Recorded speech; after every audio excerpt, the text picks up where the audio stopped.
those kind of things. Didn't have all of them for that last big engagement, and with them in the mix this time, it could end up going a little bit more in his favor. Oh my god, Medevac dropping the main Marauders, target firing the Hive, and at the same time, JonSnow's got a bigger problem to worry about. Center's getting slain. Oh my god, the Hive in the main is down to only 1,000 hit points. There's a couple of Hydras, a couple Smatterings trying to get in there, but Kelazhur is managing these two battles so well, and I think he's going to be able to save the Hive, but I mean, the gold expansion is under siege and definitely going to fall this time. At what cost, Sean? As yes, the gold expansion gets sieged up and is almost definitely going to go down. I will note that JonSnow has actually been taking a very interesting expand path, just going all the way up along the right-hand side. So if you think about it, right now, Kelazhur, he's really committed to defending these siege tanks and moving with them. Moving up to the top right-hand expansions may be a little bit annoying, but I think the big scary thing right now is going to be the fact that this push could just move into the natural and maybe just go for the kill.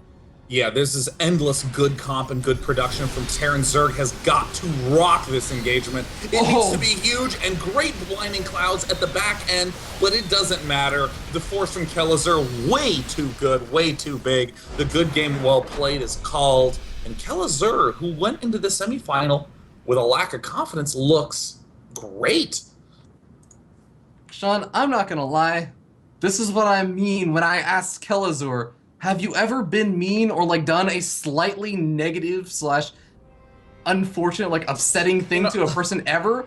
Because I swear I'm convinced the only reason why he says like I'm not feeling too confident, JonSnow's already won this, just I feel like he was trying to confidence boost up his good friend so that he will feel good and play really well today. Like I actually think that it was more just Kelazhur saying, being really nice to his friend, and obviously he does also, I think, have some confidence problems with himself, but I mean, he's looking good. Well, there's that weird sort of psychology of being someone who's trying to get really good at a competitive thing. How do you get good? Attacking yourself, going, I'm really bad at micro, I'm really bad at macro, this strategy has a lot of problems, and the better awareness you have at attacking yourself, the more successful you're going to be, which is a great attitude to have as a player, but in an interview, you just get these weird answers. It's like, I don't know, it's not that great, I don't know, I'm in the semifinals, which is a disaster, and just sounds sad about it. Oh god, with Overgrowth being the next map, this is the map that I think is a nightmare for Zerg to play on. I hate playing on this map as Zerg. Well, JonSnow's going to have to make some miracles happen. It is a best of 5, not a best of 3 like all the other matches we've seen in the Invitational. So JonSnow may still have a little bit of leniency as it will eventually go to a map number 3 at least. But let's go ahead and jump in and introduce the players and find out what they're up to as we spawn up here in the top right-hand corner of the map. Top of the red Zerg player representing Solaris Gaming. It is Solaris Gaming's JonSnow.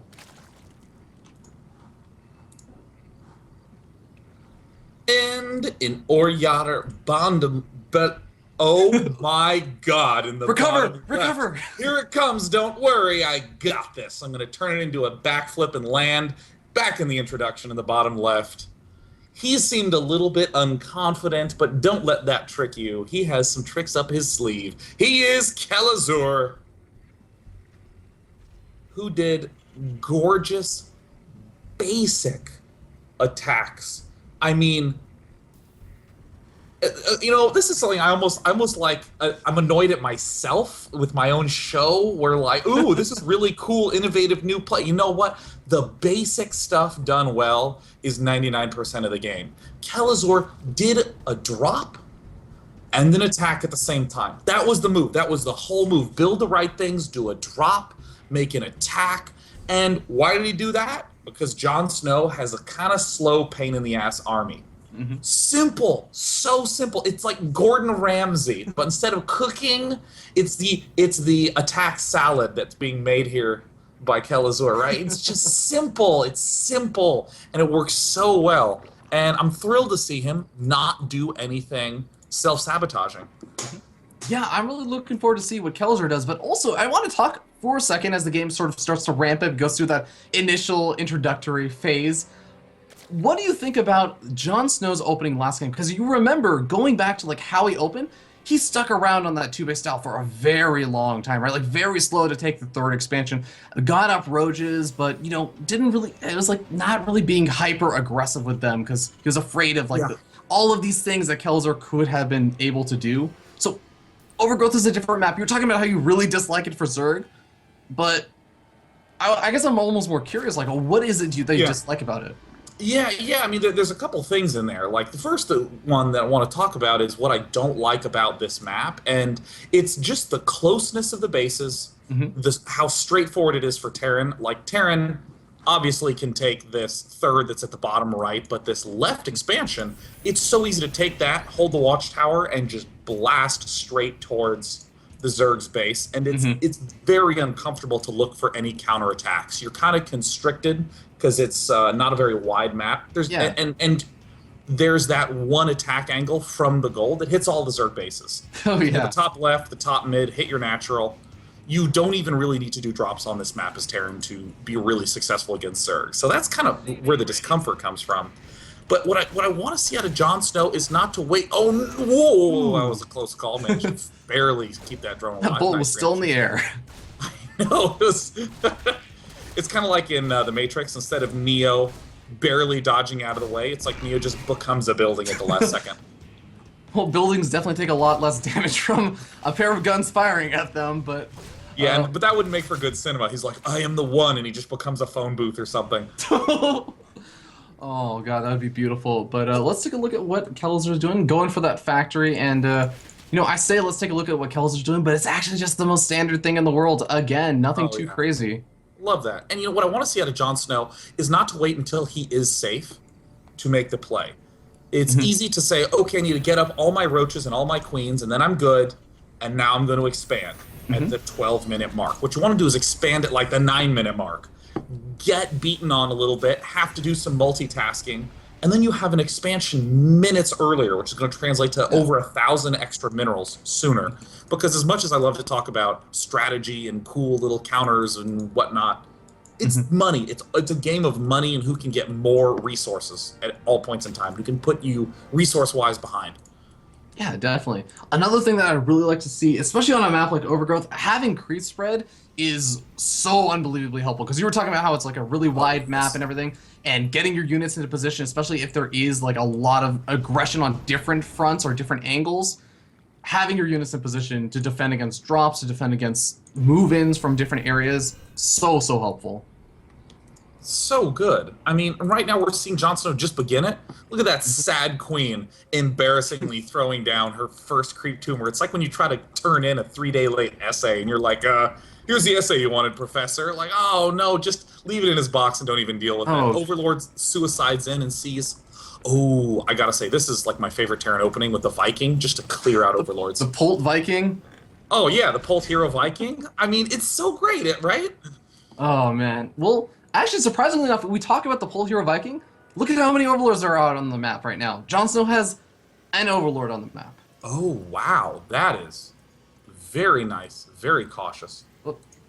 Kelazhur, no! Oh no, Kelazhur. Okay, now, if you look up at the top, you're seeing just brilliant play. We see Kelazhur going for Viking. Why? To remove vision. So he can do an attack with Hellbats. We see the Medivacs getting produced. We see the Armory getting produced. This is one of these kind of kooky plays that is extremely easy to lose to. And at the same time, we see JonSnow already preparing with a Baneling Nest. I mean, this is very sharp reading from him. Indeed. Well, I'm really interested to see how that's going to go. Do want to note, of course, Kelazhur living in Brazil, a Brazilian player. I say it's a show about it in a tournament about North American StarCraft 2 players, but Kelazhur is actually kind of the exception to that right now. And he does play in a pretty high ping situation, so hopefully he'll be able to get his internet resolved. But if not, yeah, we're going to probably just end up recovering from replay. I'm so glad that feature exists. Right? It's made things so much less complicated. Nice. Like, there used to be all this drama. I was like, oh, well, I mean, you just saw what I was about to do. Like, I just revealed my big thing. Does he deserve the regain? Who knows? No, the worst was when it's like, should we just say that this other person won? It's like, but what if? Yeah. Oh my God. I remember like way back in the Brood War days, WCG. Are you about to talk about the power outage? Oh no, dude, okay. this is pre-power outage, and that was serious drama. For any of you who don't know, just look up Flash Jadong power outage. That was just dramatic. But there was in the early tournament days when like there weren't brackets that you just didn't even know who was playing who. It was like a mystery. And they had these rules that if there was a disconnect or a dispute, it was resolved by score.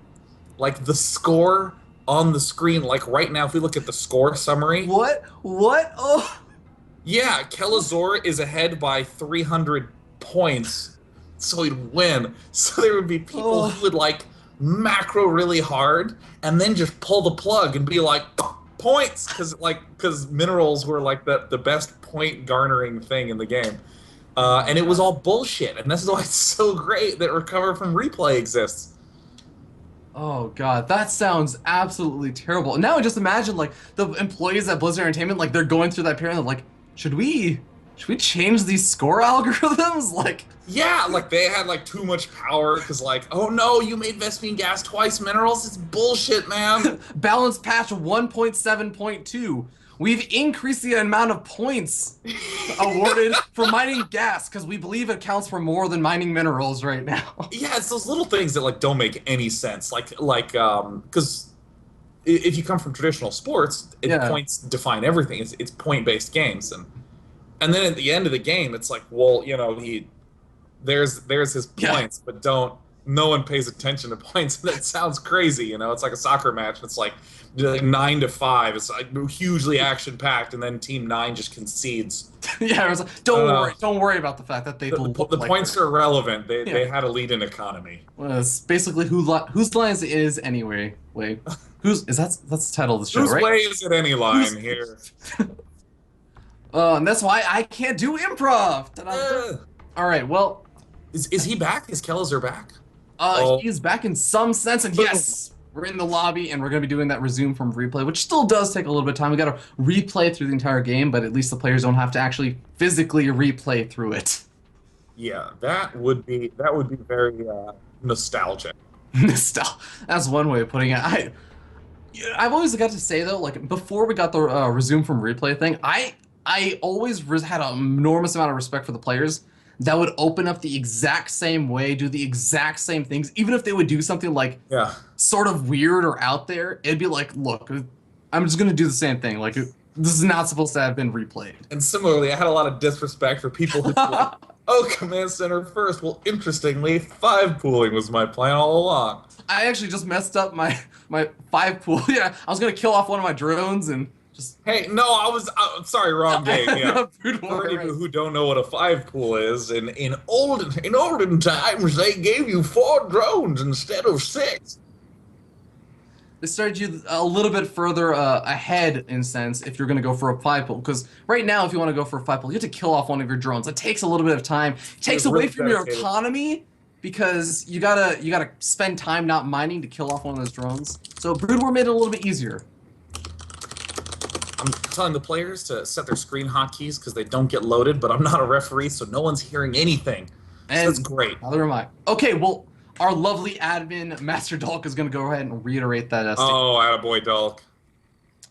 But as we're just kind of waiting for this to all get started, I do actually want to remind people, because we didn't actually get a chance to talk about it, there is actually a giveaway going on, if Kern really quickly wants to just show it. We actually have these amazingly adorable Zergling plushies being given away, and all you have to do, you don't have to spend any money or anything, all you have to do is tweet and follow the player that you want to win the tournament, even if they're already knocked out, we're still supporting that, and follow me, and then also hashtag the name BreakingOutNA.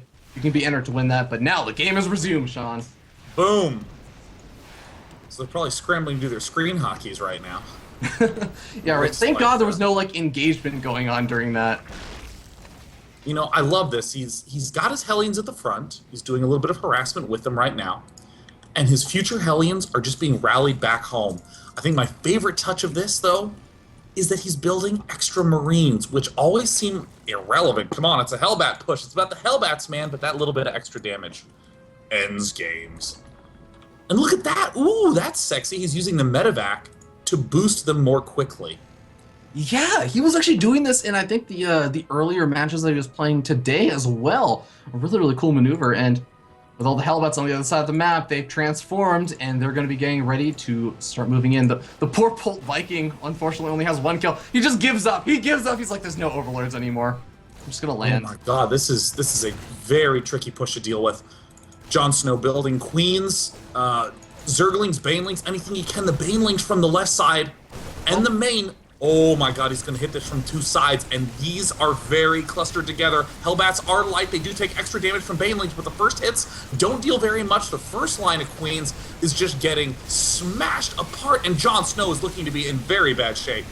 More Banelings coming in, though. He cleans up a lot of the Hellbats, and, the Marines are doing a good job actually sticking around in the back, still being active, and now he's going to be moving up into the main base. JonSnow, oh god, he's been missing out on Larva Injects, using these Queens for the defense. The longer that this goes on, the further behind he's going to be in terms of his unit production. My god, and Kelazhur on the back of this has a 3rd command center, 1-1 upgrades, 5 barracks coming out. Even if JonSnow stays alive against this, he is in the Stone Age of tech, no layer in sight. And JonSnow still has Hellbat problems in the main base. Oh man, drones are running away. A handful of Zerglings coming out, but Zerglings are just the easiest and fastest unit to produce. They still got to deal with these Hellbats. Hellbats, actually, most of them getting taken out by the Banelings, so nice target fire choice from JonSnow to take out the Hellbats first, but push finally gets cleaned up, and as you said, the problem is what now? Yeah, what is the plan, man? Kelazhur, fortunately, has not yet begun researching anything out of those engineering bays. That could have been the easiest ticket to success, was just being ahead in upgrades with a bigger army. Simple, simple, simple play. But right now, JonSnow, I'm curious how he's going to try to recuperate himself here. I think he might all in. I mean, he is still producing Zerglings, and an all in right now, I think, is a very reasonable play, and as long as Kelazhur builds some mines or Hellbats, anything of those sorts, he should be fine. Yeah, I mean, but even the all-in, like right now, it's again, because he's limited to just hatchery tech, no lair tech actually finished up, what kind of all-in does he go for? Does he throw down a ton of his gas geysers, I guess, and I mean, he wait could do for a lair? really bad all-in. It could be just a terrible all-in. Yeah, I'm real curious, because, in a lot of these emergency situations, building just Lings and Banelings, saying screw it to Mutalisks, makes you kind of like it's like a glass cannon defense. You don't have the versatility to deal with drops or really, you don't have the versatility to pick off medevacs even in the middle of a fight, but you have a ton of really basic dudes that you can overwhelm with, and if you win that one fight, then you can finally pull back and get Mutalisks. So it looks like JonSnow's doing something like that with this early 4th hatch. See if it ends up working out. Kelazhur moving out across the map once again. And JonSnow, he's finally going to get vision of this as that Overlord, that poor Overlord sacrificing himself for the greater good. And JonSnow's going to queue in a couple more Banelings, but is once again going to be a pure Zergling Baneling defense. And there's no creep on this side of this hatchery. Oh my god, simple moves, medevac drop to the main with the push happening at the left. It doesn't even matter that it's seen. There's no good anti-air, just Queens throwing their little darts. Hellbat's going to be dropping in the main base. Queen is actually getting some good damage done on that medevac, but now that the Hellbats are out, this is where it becomes very problematic. And does JonSnow pull back? Well, actually, it looks like Kelazhur are going to be the one to pull back. Happy with the damage he's doing in the main, I guess. Yeah, I mean, I think there's just a great play there by Kelazhur. He moves out with an army that can fit in the medevacs and run away at any point with minimal losses. It puts pressure on Zerg. It's a zero-risk move for Kelazhur. It's just great. I mean, now that he's pulled back, he's clearly waiting for his more important upgrades. Combat Shields 2-2. He can begin to get a lot of mines. He's getting another factory. And now JonSnow going for the Spire. Love this move as well. But JonSnow needs an extra base, and he needs to hold off the first big attack to even up this match. He's going to have a little bit of time as Kelazhur moves around, clearing out those Zone Watchtower. Zergling immediately trying to replace it. Kelazhur saying, no, really, I own this Zelnaga Watchtower right now. But 4th expansion coming down for JonSnow. Can he buy himself enough time? He does actually have enough creep spread on this side of the map. So that's definitely going to help out, especially with Zergling speed not quite finished up yet. Yeah, I think JonSnow read your mind about creep spread again. Just immediately begins expanding creep to the left side of his 3rd base. But simple, strong play from Kelazhur. Set up a drop on the right, do a big push at the left. I mean, this is very difficult position for Zerg to deal with, but this third expansion for Kelazhur is not along the line of attack, so this does give JonSnow opportunities like this one. Ooh, Yeah. It's gonna be able to pick off. Oh, was almost about to kill off everything, but again, quick pickup, easy peasy. And actually, we only just now see JonSnow making those meals. He could have actually made them a little bit earlier, but I think he was just making more banelings, and now just kind of realizing again, as you were saying, like the pickup is the big problem. But now, drop in the main base, attack at the left-hand side, as you keep saying, Sean, and it could end up working out well. But there is a little bit of creep over here now. And centrifugal hooks is finally done. God, what a relief for JonSnow. He is immediately charging in there. Great angles on this attack coming in from all sides, but Kelazhur has most of his units down on the low ground. The Mutalisks that arrive get torn to bits immediately. We're going to see Kelazhur lose this army, but that's because there is a whole nother one that has been macroed up right outside the natural. And that's the thing about Kelazhur, man. He just actually... he plays in really high latency, to be entirely blunt about it. He plays from Brazil, and he has to rely a lot on that macro play, and that's what he definitely says is one of his bigger strengths. So you can see he's pushing across the map, and we'll see, can JonSnow survive a round 2? He's trying to make more banelings, but I mean, at least this time I will say he does have a handful of Mutalisks. He can actually deal with that constant, like, attack plus drop attack, or aggression that a Kelazhur keeps going for. Now, Kelazhur is doing a little bit more of the high committal drops. It's using Marines, Marauders. We see innovation. Some other Terran players relying more on mines. They're slightly cheaper, and they're often higher impact because you can burrow them, and it demands detection. So this means that Kelazhur, even though it's a stronger drop, when JonSnow intercepts like this, these are the moments that turn around over open waters. No chance to unload. That is massive. Oh man, and JonSnow, he has a lot of banelings in preparation for this actual attack on the left-hand side of the map, but Kelazhur, he burrows the Widow Mines just in time. He's going to be able to potentially get the big snipe off on this fourth. Banelings moving in, actually exploding on a lot of the Widow Mines, but Kelazhur is pretty split right now. And Kelazhur's being so smart, he's parking himself up in the top left at the third. This means no chance to get those extra bases. JonSnow moving in from all sides with a beautiful flank. Marines managed to find an exit, slip out barely. These medevacs taking big hits, and JonSnow seems to have just done a great job with that extra momentum from killing off the drop. Being in that corner does make the medevacs a little easier to pick off. They have a farther run retreat path home, but Kelazhur is playing this perfectly. Macroing up, inefficient trades, all to deny a fourth base. Who cares if you're losing more than Zerg? You have a fourth base, and Zerg doesn't. Yeah, and I love that he just keeps denying the fourth expansion in particular. He saw that, okay, earlier there is some creep spread along the right-hand side of the map, clears up a little bit of it, says, okay, you're not going to get too far with this, and then moves back over to the left-hand side. But finally, I think this is actually almost one of the first times in the game JonSnow is trying to be aggressive with the Mutalisks, but this missile turret repair, JonSnow, you know nothing about missile turrets. Oh my god. Oh, JonSnow. He tried to right-click as hard as he could, but right-click is not a strong enough button to defeat a turret being repaired by everything. That bee sting, man, I don't know what's gotten into him. He's just unable to stop right-clicking. Yeah, I mean, he was target firing some of the workers, he killed off some, but some is still less than all of them. Another drop happening up in the top side, and this is gonna get cleaned up, but at the cost of what? The fourth. Yeah, I'm almost just wish JonSnow could get his creep spread down to that low ground area, because I feel like this is what always ends up happening. We end up seeing Kelazhur move alongside that very left-hand side, and he gets up to that fourth location, and once he gets the Widow Mines burrowed in a nice location, it's always so hard for JonSnow to move in over there. And he eventually will be able to clean up this army, but the fourth expansion, very low. It's not getting quick fire down. Oh, if he can save it, that would be great. No, Kelazhur, 2 on point with this goal. I mean, Kelazhur losing this army again and again and again, and it is the correct move every time, because Kelazhur has this, look at that, 9 mules dropping at the fourth base. Yeah, he's doing pretty well in economy. I mean, you look at the income, he's almost doubling the Zerg in minerals, and is just, he's in complete lockdown. Zerg's mined out in the main base, almost mined out at the natural, 2/3 mined out at the third. And here's a juicy, fully operating fourth base. This is just a war of attrition. The Terran's winning. And at this point, I feel like JonSnow only kind of has one final leg left to stand on. At this point, he's, again, not going to have almost any income in a second, so this may very well be the final kind of push in for JonSnow. He's only at 120 supply, losing a couple of those in Mutalist. Not the units you want to be losing right now. This is another hope situation for JonSnow. He just has to hope that the Baneling hits are big.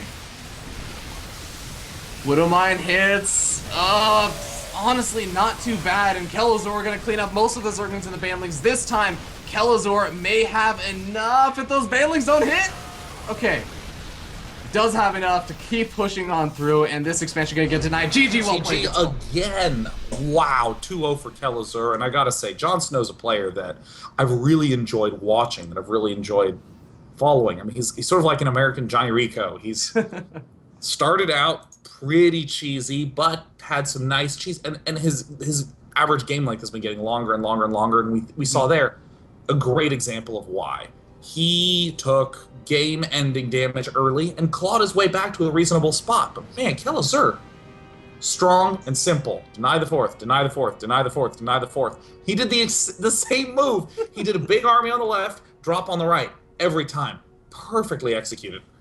And one of the biggest problems, if you're sitting in JonSnow's shoes, is that the reason why standard is because it's really good, and it's not really easy to be like, well, let me just do this small little trick and make this like very like easy adjustment, and suddenly now I'm whooping you. Like that doesn't really exist right now. So how does JonSnow need to adapt? What does he need to do? Because this is potentially game point. This is his final leg. He has to win 3 games in a row right now to come back in this series. Well, this is the map that I would, just knowing the players, would give JonSnow the advantage on. King Sejong Station, at the highest levels, stress a lot of Zerg players out because they don't have access to a safe 4th base. They can get the first 3 fine, but the 4th one is very tricky to deal with a Terran bouncing back and forth.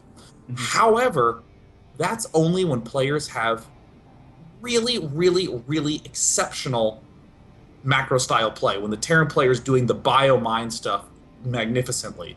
If the Zerg player is better at just general all-around Ling, Baneling, Muta positioning placement, Zerg can do a lot of damage to the Terran player as well. Yeah, so I'm interested to see how this one is going to go. Once again, could be very well match point over here for Kelazhur. And if he wins, he's going to be able to advance on to the finals, representing Latin America, the only Latin America player who's ever made it onto Breaking Out. And of course, it has always been open for qualifiers and everything for Latin American players, but only one who's been able to make it that far. And I think in a lot of ways, one of the most underrepresented players. Like, there are so many players. It's actually a really good example. Remax, the show that Desro does. They were talking about the Invitational. Big shout out to Desro for doing that, first of all. But they were talking about the Invitational, and a lot of players the people on the show were saying kind of disagreement of like, oh, I think that such and such person and such person are gonna make it out of this group, and they're like, oh, no, I think Kelazhur is a really good player. It's like, who's Kelazhur? It's the Latin American scene that doesn't really get that much notice. So Kelazhur, definitely, he's getting a lot of support right now. I'm seeing it on Twitter and everything. A lot of people are tweeting out for those plushies, tweeting about Kelazhur. So he's really close to it right now. Well, this is going to be a big test map for him because there are some cute builds you can do, but you are always going to wind up needing to have really great splitting and positioning, where I think this repeated simple trick might not be his ticket to win here. All right, well, let's go ahead and jump in and introduce the players, Sean, as we spawn down here in the bottom right-hand corner of the map on top of King Sejong Station. It is Solaris Gaming's JonSnow. And in or yonder top left-hand corner, may have been an unknown at the start of the series, but it's exciting to see him up 2-0, 1 game away from going to the finals. His name is Kelazhur.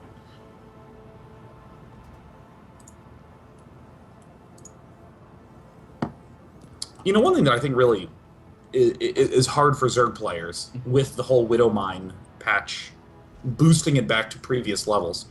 During that whole period where Widowmines were weak, Terrans were doing a lot more research. They were experimenting with different openings. This is where the Viking play from Pult came out. They were experimenting with Hellbat plays. There were even some really aggressive Hellbat bio pushes that were happening. Hell, we even saw Bombers siege tank style gain a little more traction. And then, with Widowmines coming back, we have Zergs needing to worry about all the new strategies that were researched and discovered. Oh, yeah. And then this old, gigantic nuclear explosion Widowmine stuff. Pain in the butt strategy, yeah.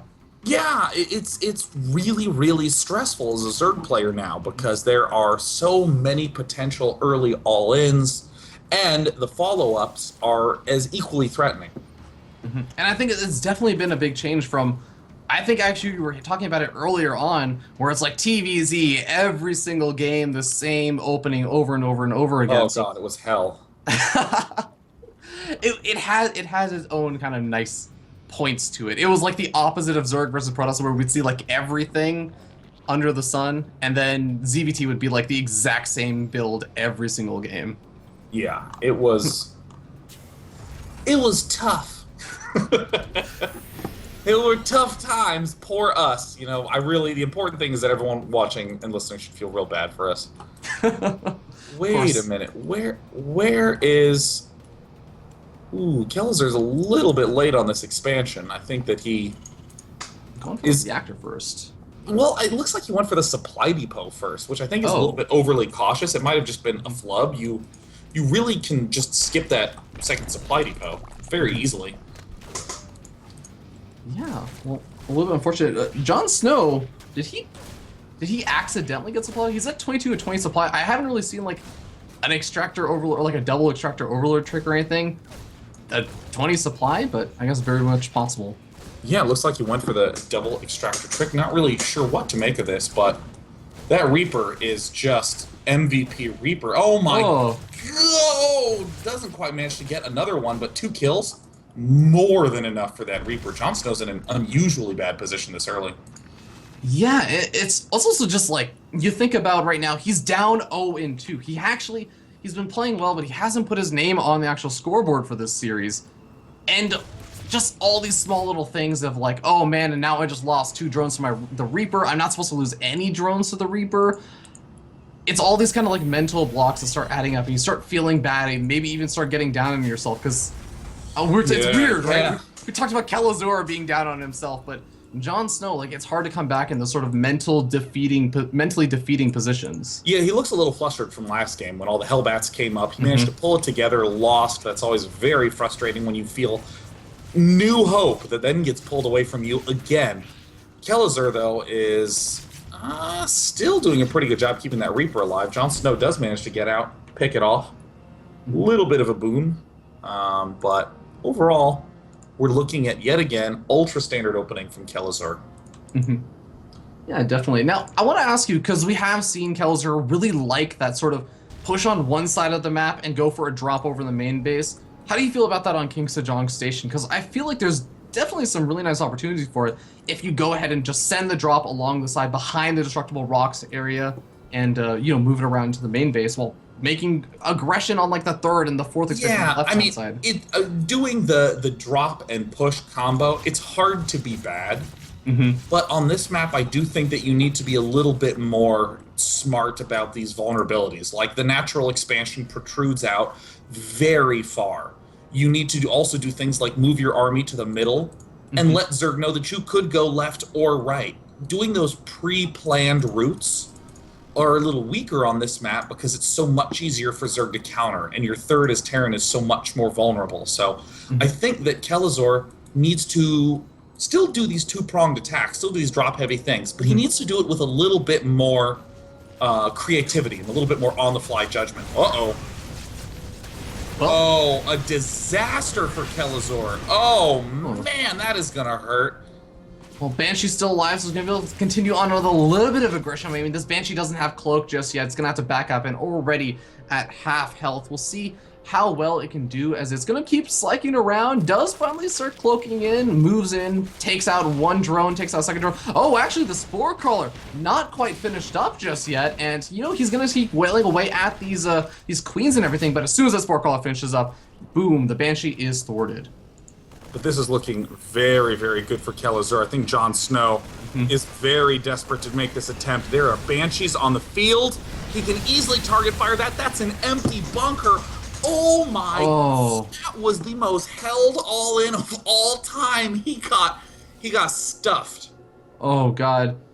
You know, the body. problem with the units lost tab is that it doesn't show banelings that explode on a building that's not that expensive. It doesn't show like the deaths of all the units that were not really worth it. It doesn't show the wasted potential. Yeah, right? Yeah, like that high school student who got that B-. Sure, that's fine, but oh, that wasted potential. He's like a baneling on an empty bunker. He could have been so much more threatening.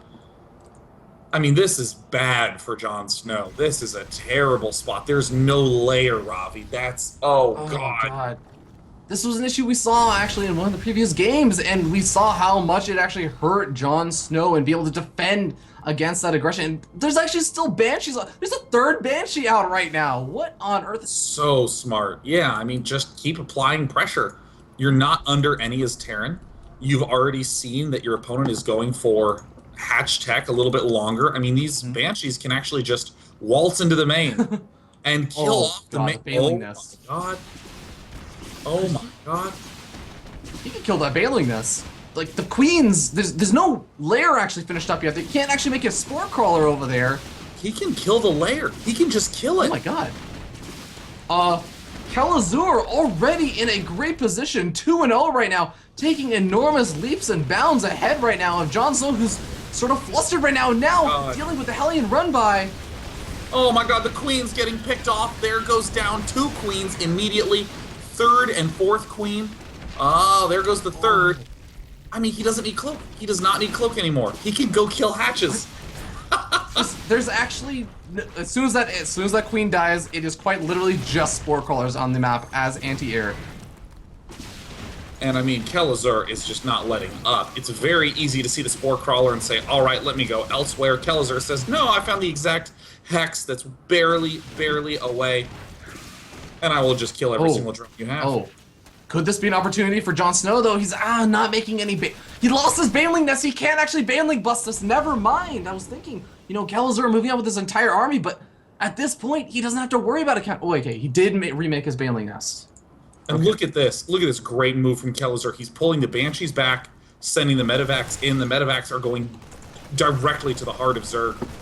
They're just dropping on the natural. The Banelings do manage to bust through. Kelazhur is going to have an easy time cleaning this up. What a sweep. Kelazhur putting a TVZ clinic, showing early game moves, mid-game follow-ups, and here might even be the quickest win of the entire series.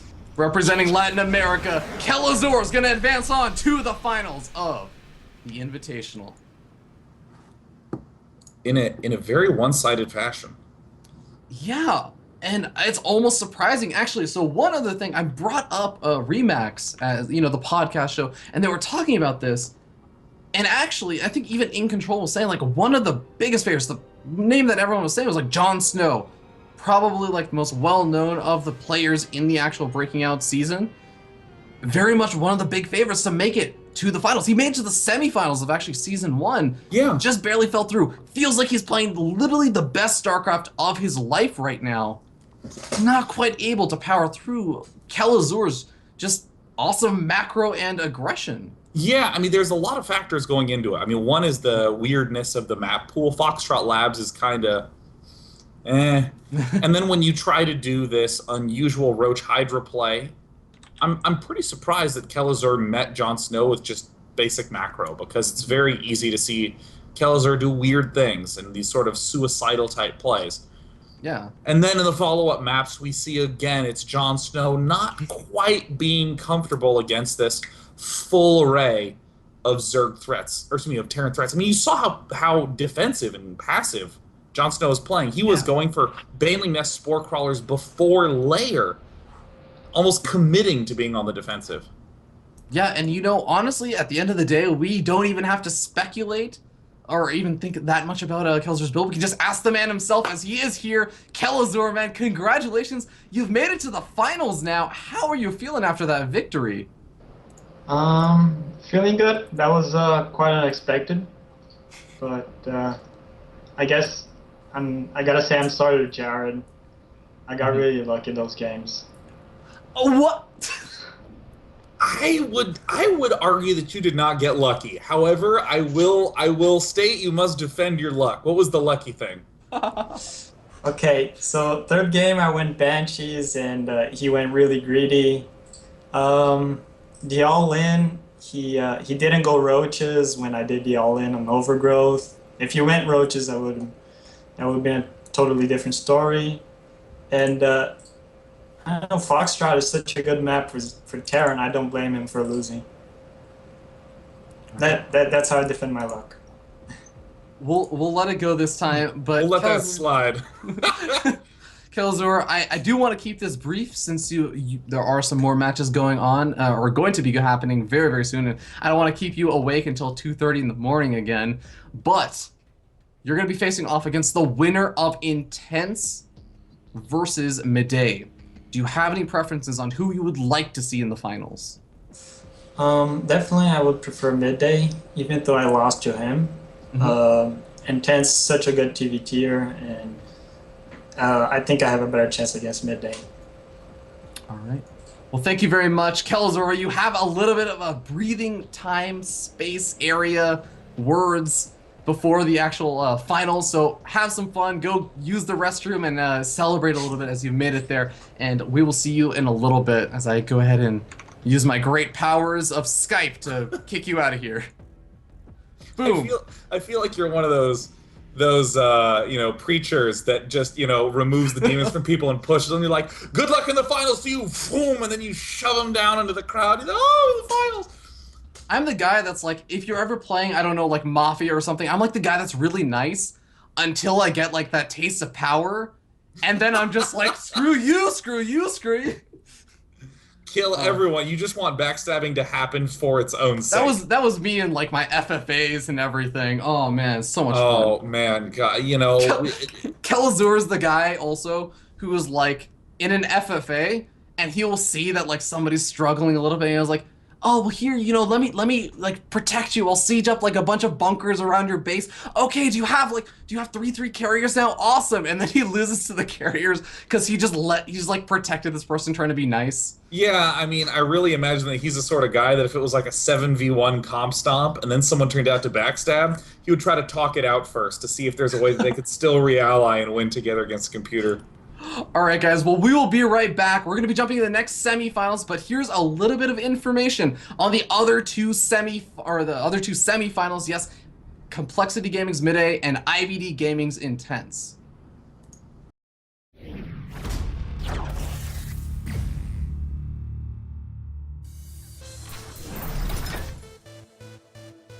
Midday, the nobleman. Midday is a Canadian Zerg that's just solid. He had the opportunity to spend time in the Invictus Gaming House in China and learn a little from them. I miss the guys there. They're great. The environment and the culture was like basically everything that I was used to. Instead of Kleenex usually, I just use like rolls of toilet paper, right? And then when I went there, everybody like had a roll of toilet paper by their desk just for like the purpose of Kleenex. I'm like, it's so great. I sat right beside Cloudy. And I would hit him on ladder semi-often. I would just look over and I'd be like, oh, okay, I guess we're playing each other. His respect for the game definitely shows when you hear him talk about StarCraft. He's in the scene because he loves the game and wants to prove himself in it. Like, I've always been playing games, right? I feel like StarCraft is the most meaningful one that I play. The word I use to describe to the people at IG is that it's a very noble game. It's such a dense game. And this is a friend that I was talking to me. He's just like, I just wish people understood just how difficult it is to be good at this game. And I just want to be one of those people that's really good. One thing that always kind of inspired me was in tournaments, when somebody wins and they hold a trophy and everybody's cheering for them, everybody was always talking about the money. And I never really paid much mind to the money, no pun intended. I always just cared about having a trophy. Midday has a good understanding of the Zerg versus Zerg matchup, but sometimes struggles a little bit with the execution. He prefers to go Mutalist, even when it can be a little bit more difficult. I've been getting lessons from Saxony. Lots of the build order counters are mitigated by his help. But going Roach, Hydra, Infestor, it's still a better composition. One thing I will mention that Saxony did tell me is that when I told him, I'm like, I don't want to learn this Roach playstyle. He's just like, really? I'm like, yeah. He's like, Mutas is harder to do, takes more multitasking, way more control, and a different sense of game knowledge to do, and you still want to go mutas? I'm like, yeah. He's like, okay, well, here's how you do it then. And I'm like, okay. I like my map control. His ZVT has improved through his time in the Invictus Gaming House. But the most interesting part is what he calls an unscoutable all-in in the matchup. The main improvement I found was just a mechanical improvement. I think the bigger part of it is patience. Sometimes you get over-eager and you want to like counterattack the Terran because like, oh, they just lost their entire army to me, basically for free. I guess I can counterattack now and put all my close everything. And it's like, no, I learned a new build while I was there. It's an unscoutable all-in. I know some people will call out on me and be like, no, this is StarCraft. Every all-in is scoutable. This one isn't. For his Zerg versus Protoss, Swarmas are his go-to. He feels they're the only unit that can take him to the late game. Once he can get there, he knows he can win against anything. Swarm hosts are the only playstyle that work against everything. And you can go into the late game with it. You usually have to go into the late game with it, but you go into the late game with it knowing that as long as you play your cards right, you can contend in an even game with them. And I'm not saying that Protoss is overpowered. I'm saying that the other styles, they have the pros and cons, right? But the Swarm hosts are the only playstyle that work against everything. And that's what you need to know about the nobleman, Midday.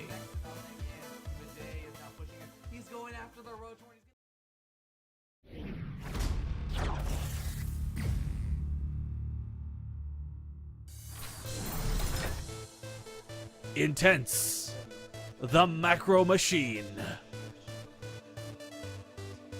Intense is a talented young Terran player with a mind for macro. His builds almost always focus on bringing it to the late game and not taking any unnecessary risks. I like trying to post consistent results, right? And I feel like if you're doing these gimmicks, you're taking risks that are like not quantifiable. But with macro builds, I feel you could potentially minimize that. Like if I'm not macroing, I'm probably not going to win. And when I am macroing, I mean, if I don't die early on, I usually do win. However, one of his biggest obstacles to overcome is battling his own mindset. Luckily, he's made a lot of improvements lately. I mean, I've been trying to fix it because like looking at the game from that perspective really does hinder your growth as a player and like getting better. Like if you're doing that, you're blaming your losses and stuff on that imbalance as well. Like and it's really hard. I've been up and down throughout my entire StarCraft career. I've probably been notorious for balance finding since like the start of 2011. The reason I haven't succeeded from putting in more effort is because of my mindset and stuff. So like it's like a weird double-edged sword. When my mindset's been positive and been in an upswing, I'll be close. I'll be right below breaking out. My mindset and stuff. It's the greatest regret I've had in my StarCraft career for sure. I think I'm ready to fix it and break out. He's been feeling good about Terran versus Zerg lately. His consistency and ability to win nearly every macro game has given him a solid win rate, but he still has to be careful about playing a little bit too greedy. Every game versus Zerg is a Reaper. I never do anything else. Always Reaper. Sometimes a Starport for a Viking and a Medevac to be aggressive. Or a Command Center first into 3 racks. Like, that's it. I mean, for the most part, I'm feeling like really good Terran versus Zerg. All average, around maybe 80% win rate. But I feel like Terran shouldn't really lose too often in that matchup. But same with my Terran versus Terran, they're like neck and neck win rate wise. And the only games I'll ever lose is when I play poorly, in my opinion. Like if I screw up my opening or I don't see some Banelings run into a mineral line or something like that. His TVT is his best matchup at the moment, feeling very comfortable with the Banshee openings and leading into bio play. This is the only matchup he varies his builds up in, and oftentimes his biggest weakness can be his own overconfidence. Versus Terran, I actually do vary versus Terran. I do a lot of different stuff. I'd say it's maybe my best matchup. I tend to beat the highest level players Terran versus Terran. I've beaten a lot of Korean players and stuff. I get a bit arrogant at times in Terran versus Terran. Like, I actually lose because of my own arrogance. Like, something outside of my playstyle and everything, because like I'll be thinking about it, I'm like, wow, you know, I'm playing this guy, you know, he's probably not as good as me in a macro game or etc. If I played him stranded, I'd probably win easily. I kind of get bored of doing that, so I'll change it up and I'll lose when I change it up. Terran versus Protoss is easily his worst matchup. His mind for macro hits some snags when dealing with the variety of openings that Protoss can throw at him. Versus Protoss, I mean, every game, Reaper, CC, 3 racks. Compared to Terran versus Terran and Terran versus Zerg, right? There's like universal answers to aggression, but Terran versus Protoss, there's no specific like build, like in my opinion, that seems to like consistently work. And that's what you need to know about Intense, the macro machine. Where the hell does this game go, Cyber?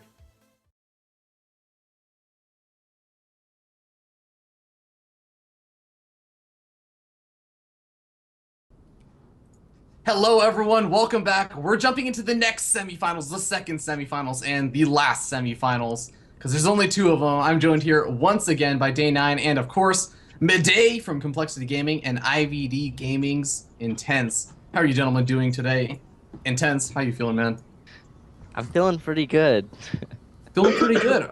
I'm feeling better now, actually. Okay, yes, let's actually like really quickly rewind to where we last saw you 2 days ago. You were in your group, you made it, you ended up facing off against Bales, lost initially, and that was like your dreaded matchup, right? Terran versus Protoss, the one that, you know, has given you the most trouble, even mindset-wise. You've said that a lot. But then you were able to conquer at the very end, the ace match, the final game. What a close game, an awesome game, but you're able to conquer him, and you were just ecstatic, man. You were just cloud 9, right?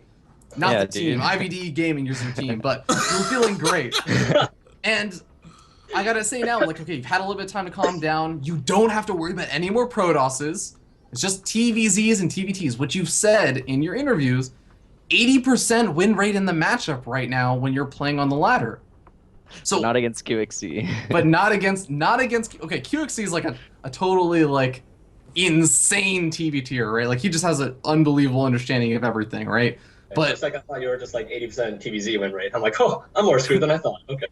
well, TVT and TVZ, right, Intense? I thought I was. You thought you were. But that implies that you aren't. What are you actually? Wait, you're talking about? Is it you don't have an 80% win rate in TVT because of the QXC game, or? No, I had an 80% win rate when Oh, we did the okay. interview, but Oh. things may have declined since then. Oh. Okay.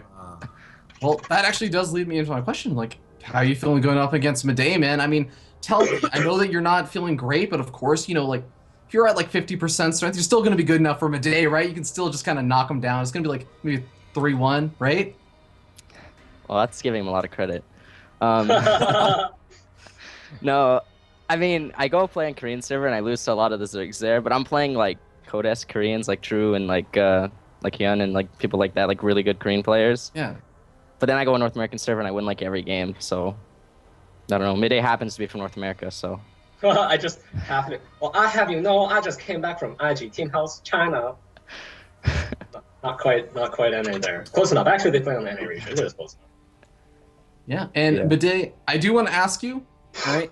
I'm gonna try and be as indirect about this as possible. You know.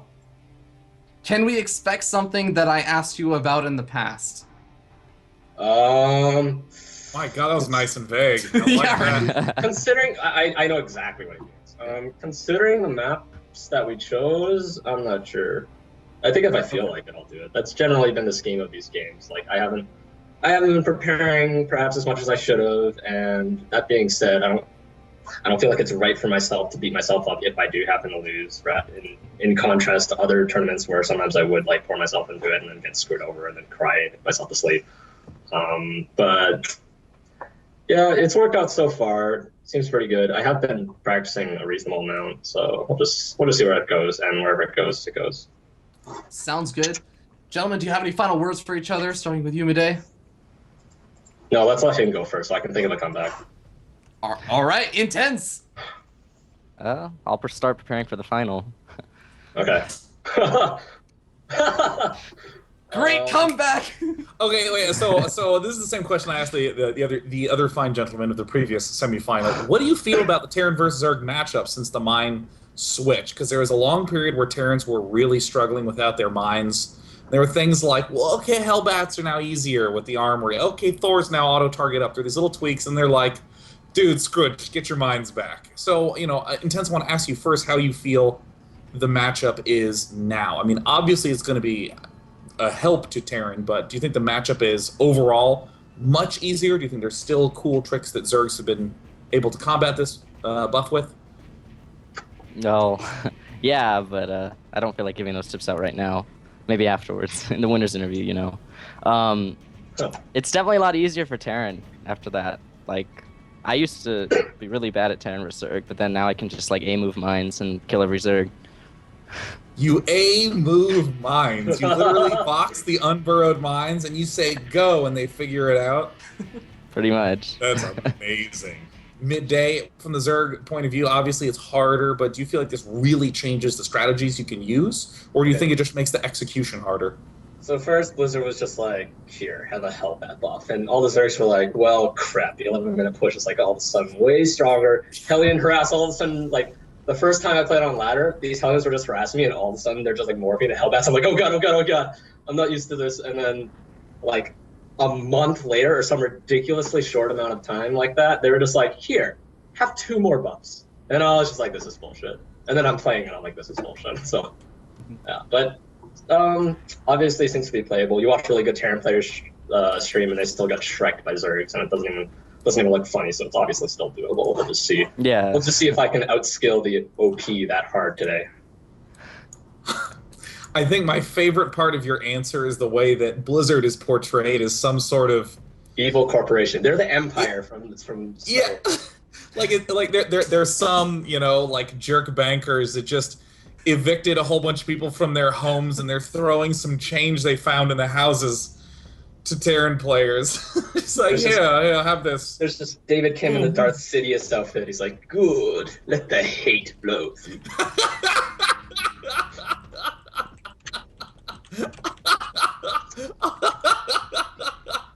I'm just gonna laugh at that for a little bit. That's amazing. Let the hate flow through you. Everyone who's watching, please never let that die. My gosh. Oh shit. That's like every single buff can be that way, because the buffs, there was a time when the buffs were viewed as like, well, that's a very interesting thing they've made to that unit that really changes the way it behaves. And then with just Widowmine splash bigger, it's like, ha ha ha ha ha, enjoy that, Zergs. What a great image. Man, that is, I think the show's done. I think we hit the peak All right. there. That was great. Well, I think we are going to be getting ready to jump into the games as soon as our observer current TV does manage to sneak his way into that lobby. But, gentlemen, best of luck to you guys, and we'll see you guys in a little bit as I go ahead and boot you guys out of the call. Kind of winked. The funniest thing in the universe. Oh my god. Let the hate flow through you. Well, you know, I do think that there's a certain amount of power that a lot of the mid quick range units, the mid range units, provide for Terran. I mean, Hellbats, a few Hellbats in your base, everything's dead. Yeah. The Hellions themselves are stressful, and then the fact that it's just like boom, Hellbats. There's just such high impact units. For Terran in that early mid-game stage, and all Zerg has to deal with it are Zerglings, which are weak to it, Right. Banelings, which are still slow, and Roaches, which are still slow. So, I mean, that's... I think Midday did say it right, though. You still see just utter devastation from a lot of tip-top Terran players. Yeah. I'm pretty interested to see how this is going to go, because I know Midday had actually been able to play a couple of he got to play a ZVT earlier on in yesterday's group, and he actually played it against Kelazhur, who I think it was mentioned before. It went 2-1, but honestly, I feel like the games that Midday won, he won pretty convincingly. So this is a matchup I think he feels very comfortable in. He mentioned it briefly, but he got to train in the Invictus Gaming house and actually just got to practice with a lot of those Chinese players who are honestly pretty damn good. So I'm really excited to see what he has in store for us. Let's go ahead and jump in and introduce the players as we spawn up here in the top left-hand corner of the map. Deadwing, I can read names. It is the pink Terran player representing Team IVD Gaming. It is Intense. And down in the bottom left-hand corner, who is soon going to find out that he is unhappy with his spawn position from Complexity, it is Midday. I mean, nighttime. Well, these spots suck. You're really, really close to Terran. You're so close to Terran that Terran doesn't have to do anything tricky at all. I mean, if you got the chance to watch the GSL finals between Innovation and Sue, this was the only map where Innovation didn't do something tricky, unique, clever, risky. He's just like, no, I'm just going to sit here and wait till I'm 2-2, and then I'm just going to keep attacking, because there's no good attack angles for Zerg. Yeah, those third and fourth expansions just unbelievably easy to defend once you can get your army into a nice position. So we'll see if Midday, tries to accommodate any sort of different play styles, I guess, around that. And I guess same goes for Intense, but gas opening coming out from Intense, going to be that standard old Reaper opening. And honestly, just nothing too surprising, but I do kind of want to note, Intense is one of those players that, honestly, he has really good macro. That's actually why I've dubbed him like the macro machine. Is he going to be able to get into that sort of style against Midday? Midday definitely is capable of adding on a lot of pressure, I think. I think this is the map where if you're Zerg, you gotta all in these spots. It's it hurts too much. So this is why I like that Midday is sending this Overlord directly up. There's arguments that can be made for sending it more to middle zones where you don't need to find out exactly what's in the base, but you do need to cover vision in the middle. I mean, to hell with all that. If he's at the top, all in him. Because you don't have a ramped entrance as Terran. And in fact, you have this, technically you have this rock threat, which is a good backup angle to bust through. So Midday is already going for his fast Zergling speed. He's going to be in good position to take a third, but this is the bad moment. Midday now knows what he's up against. Yeah, and as he sees that Reaper popping out, I'm kind of curious if he's going to send some of those earlier Zerglings across the map, try and go for that SCV. I know that a lot of Zerg players do like to do that, especially once you do have the Queen start up. But one thing I will say is that we've seen Reapers just today do actually surprising amount of damage throughout the series. So how good is Midday's defense going to be? How is he actually feeling about this? Well, Midday right now is doing a beautiful job of a very typical looking opening. I mean, Kelazhur, though he won... Oh, we gotta pause. Kelazhur, though he won the last game, had a couple little hitches. We talked about getting the supply depot too early, and that delayed his command center and that sort of thing. I do think that... oh, man. What do you think his mom's calling about? To wish him luck in the tournament. She didn't get the memo. She didn't realize what time it actually started at. She didn't know that show matches and all this other stuff have been going on for 4.5 hours. She's saying one of those really mom phrases like, I hope you kill his Terrans, honey. Yeah. Good luck. She doesn't quite get it. I'm sure you'll kill all of those Protosses tomorrow at, whatever time. He was like, hey, it was today. I'm in the middle of the match right now. Okay. Mom, God, I'm in a tournament, Mom. Mom. Well, with that distraction out of the way, no more vibrations in his pocket, he's going to be able to use these Zerglings to fend off that Reaper for a little bit, and actually not taking any losses, so pretty well controlled so far. Intense, just continuing to apply pressure. Great stuff. Just making sure, I love this, he's dipping by the main base just to see if there's extra gas being mined. But I think that the most threatening all-in is the post-third base 7-8 minute style all-in where you throw down the third hatch. Everything looks like you're going to be doing that third expansion build, but then the round of larva that pops off it's just roachling and you blast to the front. And it kills a lot of Terran openings. And we see Intense is getting a starport in his main base, but look at this, no tech labs. So I doubt we're going to be seeing Banshees. Yeah, and it's actually really interesting because you're talking about these all-ins, and here's the very, very vague reference I actually asked about in that interview. Some of you who are actually watching the recap videos may actually know what I was talking about.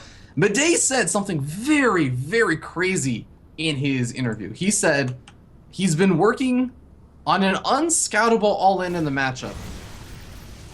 And that's a really, really weird thought, right? And he says, and he defends it by saying, I know a lot of people say, StarCraft, there's no such thing as unscoutable. And he's like, no, really, this one is unscoutable. Didn't reveal the details. This is it. No, this is absolutely it. Triple gas right now. This is exactly how this works. Look at this. He is droning. He's going to go up to about 44 drones, and then he's going to be just on the halt. He can... Well, he might not be doing it now. Typically, you get 3 gas, and then you go Roach Baneling and just blast down the front door. But his Roach Warren, I thought I saw it go down, but I was mistaken. And now the 2 evolution chambers, everything we've said is a lie.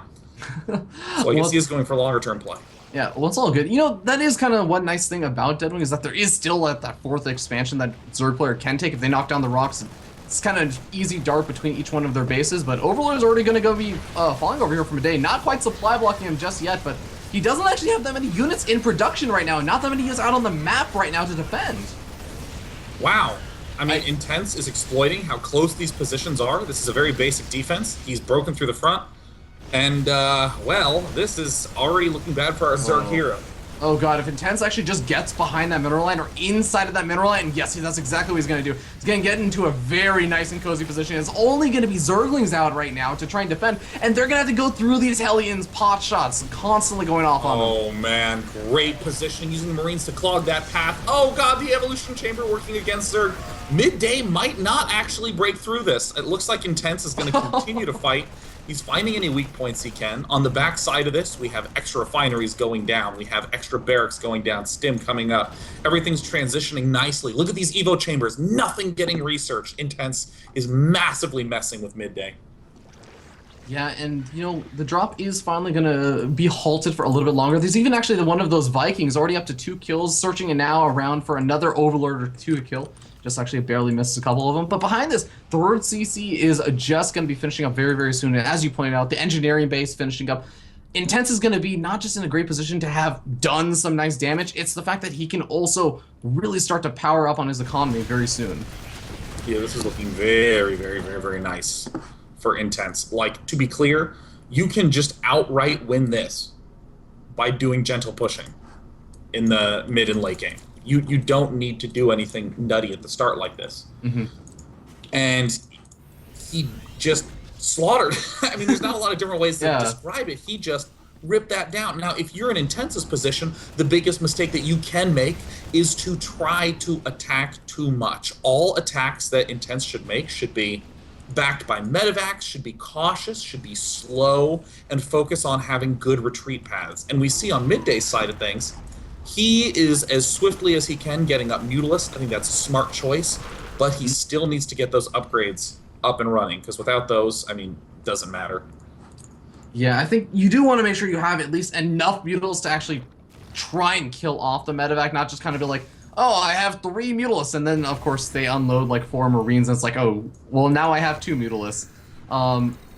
So it does kind of make sense he wants to pour his gas into that first, and also he feels like he needs to get up the Banelings, because, again, there is that kind of push out that you were talking about, that sort of gentle pushing of a handful of units coming out. This is fantastic by Intense. I mean, the Hellions and Marines, what are they doing? Well, they're just killing off creep tumors. And what are they doing? They're going to stand here and try to get extra value. And they're still going to be able to retreat. He's got to be... Oh, I don't like this. This is very dangerous. Well, he unloads, and he actually gets into a decent position for these Marines. The Marines get out fast enough that the Mutals are having a lot of trouble actually getting and going into a good engagement over there. Only 1 Baneling left over from a day. Is it going to get any good hits off? No, actually. Well, I mean, it looks like Intense is just exploiting this as best he can.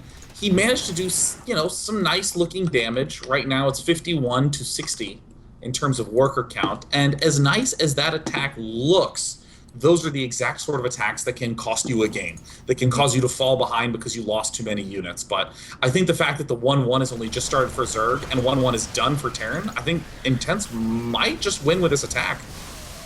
Yeah, he's starting to push out again, and this time he has the Widow Mines in the mix, and it's going to make it much more difficult. Once he actually starts getting into those nice positions, if he gets into the mineral line or something like again, and he burrows those Widow Mines, God, the Zerg trying to make it through those chokes between those mineral patches, that's going to be absolute hell. I mean, this play from Intense is just exquisite macro. I mean, back home, no barracks has extra things queued up. Well, right as I say that, he's supply blocked. Look, what a disaster his base looks like. Caster Curse. Whoopsie daisies, but he has been doing an exceptional job of just macroing, not excessively, just a little bit at a time. Yeah, Midday he's trying to be patient about this. This is something that he does say he feels good about. He feels that he's a very patient player, and he's starting to move in over here. Banelings surviving the Widow Line shots, but does he have enough to clean up? It looks like it. I mean, Midday is now just chasing this as best he can, and though that is in general a smart move, Intense has this left medevac ready to go. Not ready to go, whoopsie daisies, Intense left a rogue medevac to sit quietly at the left. It's still not moving. Oh man, missed opportunity over there. As you know, Intense his definitely his strengths involve macro, but sometimes I guess that does mean you can lose sight of some of those extra medevacs, etc., lose sight of the multitasking abilities. Very rough spot to be in. Midday, currently down in supply, down in upgrades. He's about to be up against 2-2. Intense is being very careful, very slow with this attack. I love this. He's gently poising himself up on this high ground and not yet pushing in. Marines loading up on the high ground once again. And yeah, as you were saying, just like one medevac worth of Marines, not unloading the entire thing up there, so you can still continue to put on that pressure. And failing God, those mines are always so late to go off. I'm always expecting that they should have gone off by now, but they never do. So that means that we still have Intense in a good position. Midday is advancing in. The mines rip down the Zerglings, the Banelings, the Mutalists are all that's left, but there's a drop in the main base. Oh god, and so much of the Zerg army gets cleaned up in the literal minefield. Only a handful of Marines are left over to actually continue the aggression, but what mines are going to be off of cooldown? The what mines? Oh! Direct hit. Everything in yellow and orange and Midday late on the Overseers. Does he have Overlord speed? No, he doesn't have that yet. The Overseers are going to be lagging behind the Mutalists. All the rest of the mines are now finally up again. So this is as bad as it can be. Intense now at 2-2. There's no money left over for Zerg to start 2-2. These positions so hard, and Intense isn't making it any easier. Midday is really fell apart after that early push. Yeah, the second wave of reinforcements is here with a lot of medevacs, a lot more mines, and a lot more bio. And if Midday cannot find a way to defend his third expansion, this entire time, Midday has not been able to mine from this third. He's basically been sitting on two-base economy. GG gets called. Intense. Gonna be taking the 1-0 lead. God, you know, that sort of GG is really telling, where he just there was not the loss of a big final fight. It was just like in the middle of trying to hold something off, quit. And that is always a bad signal of how the mental state's going, because you can tell he's frustrated, you can tell that these attacks are really impossible to get the right position, because the medevac just moves around. So if you send the Zergling Banelings and there's that hope, please don't pick up. And of course Intense picks up and repositions. So I mean, Midday, I think that's a super awful position to be in, like the vertical positions on Deadwing. Yeah. But especially Intense exploiting it that hard, I think that there is going to be all the edge going to Intense in the remainder of this series.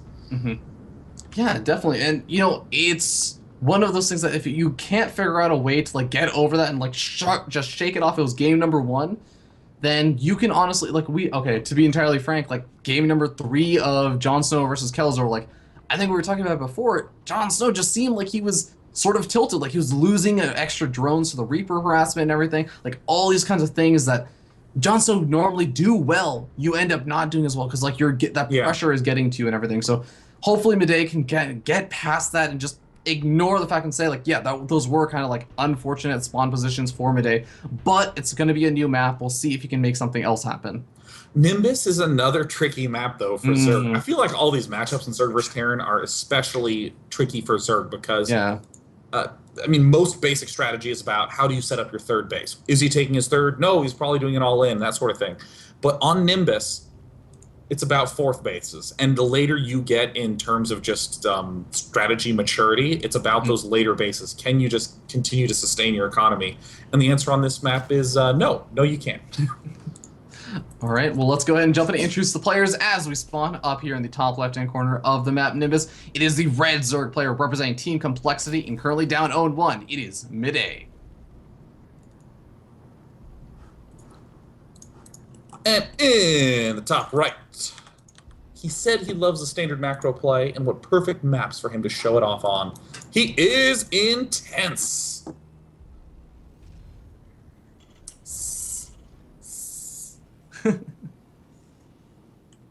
Intense bits of aggression coming out from Intense. And, Ooh. you know, I'm sort of just, I'm thinking about how that last game went. And one of the big problems was that it was like a lot of aggression. Yeah, there's like a lot of macro, but Intense was able to constantly keep Midday on his side of the map. Like things like creep spread, obviously mining from a third expansion, something that you generally want to do when you invest in a third expansion. Like all that stuff kind of prevented. But I feel like to me that was a very peculiar kind of game. It's not like a repeat sort of game, in the sense that what am I trying to say? I'm trying to say that I think on that map, that kind of aggression makes sense. I think it's going to be harder to do, especially with these spawn positions on this map. Yeah, I mean, it's like sustained attacks are all possible on Deadwing because of that little ledge that's hiding up on the top side by the third.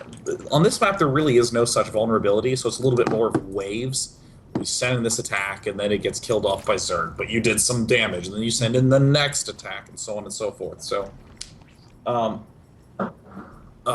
what I sort of expect to see from Intense is just exactly that. He looks so comfortable in those macro wars. Midday, I really think that he is comfortable, but that we don't get to see that, like, at all. We actually get no sense of it. Yeah. Because, I mean, he just lost 3 queens right at the start and then dead, and there you go. So, yeah, I feel like we're going to be seeing a very different game out of Midday this time. Like, he's going to be able to get into the actual, like, later stages where he's going to have some units out. I'd be very, very surprised if he just kind of had an army walk into his third and was like, I don't have anything to defend this right now. Like, that would be very surprising to me. I mean, especially with the thinness of this entrance. I mean, you can have a little bit of problems at your third, but you can't exactly have problems into your main, assuming you don't do some gigantic screw-up. Factory coming up for Intense, everything's looking normal. Only question I have is Intense going to get that extra gas geyser? That's pretty common if you want to be going for a little bit more of the tricksy starport-based aggression, but I would fully expect to see Terran going for a third command center on 1 gas, seeing Zerg get a 6-minute third base. I mean, these are the standard frameworks when you can't apply early pressure, and I think that this is the map of all maps where you just can't. I mean, look at that wall off.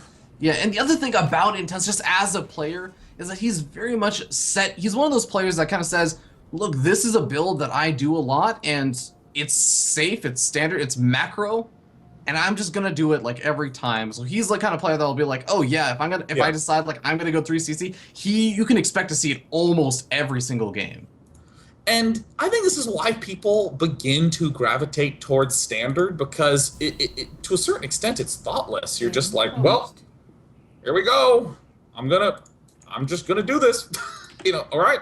Well, let's try to throw up some Hellions. Let's do a little bit of aggression. Was there a lag spike? Yeah, possibly. I definitely did not actually catch that, but if there is, we do want to make sure that the players are playing under optimal conditions.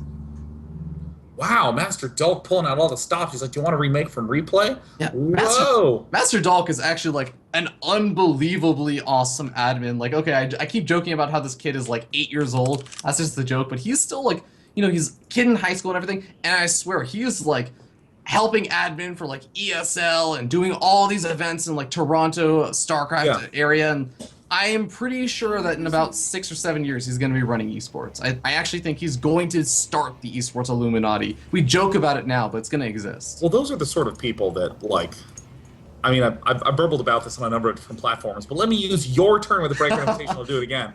If you just do, that's like the easiest way to get influence, right? Because, like, I'm sure Master Dolk at some point was like, hey, I'd love to help out with your event. And then what does he do? He does the best damn job that he can. And then the person whose event it was is like, man, that guy's like really great. And then he gets to go to another event like ESL and be like, oh yeah, I've done all sorts of adminning in these places. And just to be reliable consistently, oh, so good, so glorious. Yeah, definitely. I'm not gonna lie, this is my like one moment of fanboyism while I have you on the call and everything. That's a lot of the mentality, thanks to you and those kind of like, I guess, I know you've said that on previous dailies and stuff, but that's a lot of the incentive and the idea and inspiration for the show, so thank you for that. Dude, I still remember Day 9, hosting Breaking Out, or starting it, basically. Dude, well, no, I remember you were like, well, what should I do? Yeah. Like, if I wanted to get into casting. And I said, dude, you just have to get in the habit of casting, and if you can do that, then you can, like, make a thing. And you tweeted me every day with the cast that you did and you uploaded, and I was like, holy shit, this guy is actually doing stuff. Oh my god, That's Sean, amazing. I would love to revisit this another time, but actually we have some aggression Oh my god, coming there's a out drop as- in the back. Yes, we're casting StarCraft right now. Okay, drop coming in the natural expansion, but it gets cleaned up very fast, and the Hellions trying to poke at the third, but there's actually there's not too much over there just yet. Yeah, this is the defense that I'm happy to see out of Midday. Oh! What? The hell? More than happy. More than just a little bit happy out of Midday. Oh my god, yeah. Oh, dude, Midday overbuilt Zerglings a little teensy bit. You can hold this off with fewer Zerglings and better Queen Micro. But let me tell you, you get the guaranteed kills on Hellions. Oh my god, are you happy? You can tell Midday knows how important those Hellions are. All of the Hellions. Every single one. Oh my god, are the Zerglings actually going to break up? You can't repair that. He has to throw down a second wall in just in case. Whew. Yeah, I mean, this is what I would expect to see out of a Zerg player of Midday's level. The ability to deflect this push, but especially killing the Hellions, there's no map control at all now. Definitely. And, he does still have a couple of Zerglings left over, and those going to just make it a little bit annoying for Intense to say, okay, I can't really establish a third expansion immediately, maybe. Does have to be wary about Midday even maybe making a couple more units, but yeah. Just going to continue to drone up, and this is where he gets to get into that good old macro mode. He gets up the 1-1 upgrades, starts to get up the Banelings, actually has a layer finished at like a decent time, is going to be getting a Spire nice and early to deal with drop harassment. This is shaping up very, very nicely. And I think one of the hallmarks of the absolute top players versus the people just a little bit lower is the timing of when upgrades get started. These engineering bays for Intense have been done for a little bit, but the upgrades have only begun now. And I mean, I don't think Intense's attack timings are going to change very much, so we'll really get to see how those play out. He's now behind in upgrades compared to Zerg. Midday now rounding out, getting his Spire up. Little medevac harassment, fantastic move from Intense, just trying to apply pressure with guaranteed retreats.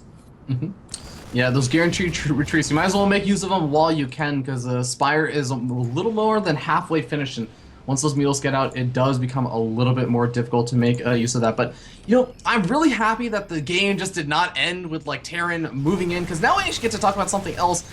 And I did some, like, very minor criticisms of JonSnow and, his creep spread. Sometimes, like, he'd have that one active tumor spreading along one side. But Midday is actually one of those players. We've seen him. He actually is pretty gosh darn active with his creep spread once he starts to get into the mix of things. And oh, yeah. I think we're going to start to see that kind of just spiral a little bit out of control unless Intense does something about it.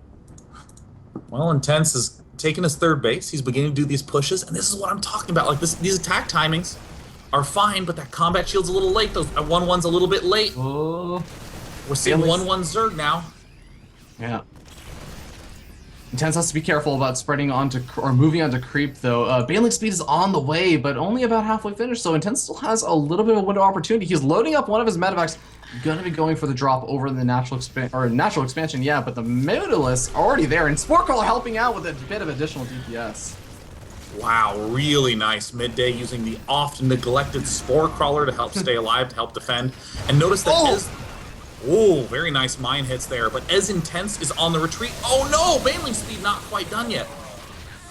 Yeah, just actually seconds away from finishing right now. But Midday still has one Baneling to make use of it. Gonna be able to clean up these Widow Mines, and Intense's aggression shouldn't be able to push on too much further. He's gonna have to back up out of here, but I think at this point, yeah, just take what you can get. Yeah, I mean, this is I think I would call it a decent exchange. Everything's sort of back to normal. Everything looks pretty reasonable. 13:30 is about when Flash has 2-2 done. Now, obviously, most people are not Flash, so that's pretty reasonable. But I think that this goes to show how important it is to get those upgrades started early and how big of a difference it makes. It's 3 minutes now. 3 minutes of time where Terran is still going to be weak at 1-1. This is where Midday needs to have the edge, to try to deal as much damage as he can while he's up against a weaker Terran army. Well, Intense is starting to push on in, and actually Midday getting a little bit supply block right now. That's going to hurt his reinforcements if this does go on a little bit longer, but I think he's going for the big cleanup right now. Whoa, that mine hit on those Zerglings, tremendous. Wipes out the north half of the lanes. Immediately, Midday has to pull back, has to regroup. Midday's own 2-2, a little bit behind as well, but Midday still is looking for this window of opportunity, because once Terran gets 3-3 going, that's when everything begins to fall apart for Zerg. So Midday is desperately building geysers at this left expansion, hoping to get enough units, enough gas to hold off the might of a 3-base, 3/3 Terran army. Yeah, and Intense is actually loading up all of his medevacs. Oh my god, what is this? TVT going for the big Doom drop over inside the Mavis. Look at all these. Oh my god, it wasn't just one Spore Crawler, it was 3 Spore Crawlers and the Mutalist. He's gonna get free pickings on all of these medevacs. Oh my god, the Doom drops. You don't need to do Doom drops on this map. I mean, don't get me wrong, that backdoor looks really, you know, like just the juiciest peach. You want to take a bite out of it with all the medevacs, man, but you just don't need to do that when you're in these close of positions. I mean, look how vulnerable the third looks. Look at this army getting chased all the way back. Very cool moves from Midday with these burrowed Zerglings peppered everywhere. Intense doesn't have 2/2 yet. Oh, this is what happens when you're late on upgrades. Oh, just a little bit too late. Even missing out on that +1 vehicle weapons that would help out maybe some of those Widowmine hits, but God, his third expansion is just going to be completely cleaned up at this point, and even the natural expansion in the main base may even be a little bit vulnerable because Midday still has a decent number of forces left over. Wow, this is looking very, very bad for Terran, but Intense is stepping in with an unusual little counterattack move that is causing all the ground units to get redrawn, but not the Mutalists. The Mutalists are staying. They're going to pick off the orbital command, knock it right out of the sky. Well, more beetles are popping out, though. I think those beetles may need to turn around to help make sure that this doesn't happen, where the medevacs just load up and can continue to drop until another day. But, you know, actually, fourth expansion over here, it's going to get scattered out by Intense right now, but these drops, I feel like they're kind of cornered at this point. This is so close. I mean, at this point, even though Terran is behind, down at 114, this is close because look at Zerg, doesn't have a third, doesn't have a hive coming in, is at 2/2, can't upgrade anymore, and that +3 attack is getting close to done for Intense. That window of opportunity, that was the time that Zerg was allowed to deal damage, and as long as Intense can stay alive and hold on, he's going to be getting to 3/3, he's going to have a bigger army, and he's going to be in it to win. That's going to be the big problem right now, though, Sean, because you take a look at the supply counts, and Midday is maxed out and Intense, still sitting at 120 supply, down to 80 supply. Is he going to have enough to actually defend? He's burrowed his Widowmines in a good position. He may be able to get some good hits off. Widowmines going off on the Zerglings. Oh man, a nice hit on the Mutalist, but I think Midday has just a few too many units. This is the big stand. If Intense can hold this on, then it will be his turn to play. Nope. He gets taken out, and I mean, I think that this is classic Zerg versus Terran dynamics. You gotta deal damage to the Terran player when you have that 2/2 struggle. You have to be able to deal damage to him in that period of time. Because if you don't, then you're still going to be up against 3/3. And that's, like, impossible. 3/3 Marines, ooh, very good. But, I mean, the whole I really kind of feel like standard play in all matchups is just efficiency. It's, dude, I'm not going to do anything clever. I'm not going to trick you. I'm not going to surprise you. I just have the most efficient units with the biggest army possible. And upgrades are the central piece to that. I mean, I don't think there is any standard play in any matchup that doesn't have lots of upgrades going the whole time. So I really think that if Intense does just get those upgrades a little earlier, does that basic maneuvering a little bit earlier, he can be totally great. Yeah, it's actually really, really cool to see because, you know, we think about game number 1, it was like Intense being hyper aggressive and everything, and he showed that he can, like, throw some of that stuff out and, like, take a game like that. But game 2, we saw that, you know, Midday really able to power on through, and as it got to the later and later stages of the game, yeah, there was obviously that concern, of course, of, like, you know, 3/3 finishing up and everything, but Midday was able to get a slightly later stage of the game than in game 1. So now game 3, I'm kind of hoping, like, Intense, as you were saying, if he can get to that 3/3 stage, then Intense can really show, like, look, there's this, like, timing window where Midday may look really strong, but that will be a reassuring fact of, like, okay, if I can get past that, I can get to 3/3, then game number 4, I know how to do it. And all he has to do is focus on getting it done. Yeah. All right. This is the perfect map for Intense to do the snapback. It's going to be on Overgrowth. Let's introduce them. He's down in the bottom left corner. There's no one in the bottom right corner, but there is going to be a critical fourth base later on in the game. And the man who'll be taking it is in the bottom left. It's IVD's Intense.